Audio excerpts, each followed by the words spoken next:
จัดนะไอ้บอกจัดกันจ้าอุ้ย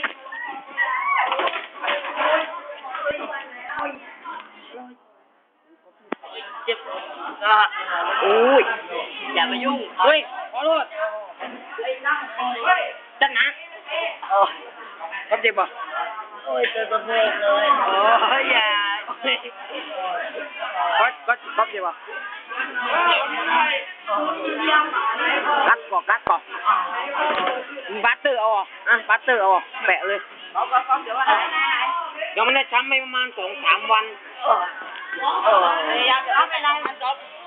คุณจ้านะจริงอ่ะใช่ไหมอย่าเข้าไปเลยบ๊อบเขาจะร้องไห้แล้วโอ้ยเฮ้ยไอ้ก้อนใส่โดนเก้าอี้นะเดินตลาดแล้วโดนเก้าอี้อย่าสุชาติสุชาติมาสุชาติไปไม่ได้ขอการยึดชั่วคราว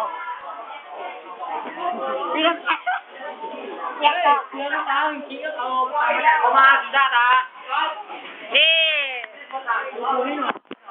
ฮ้ยดูครูแล้วครูมาเหรอใครโยนใครไม่รู้โยนอ่ะ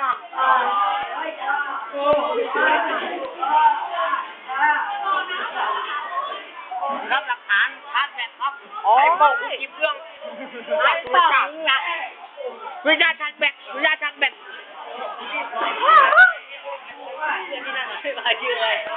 ดูนี่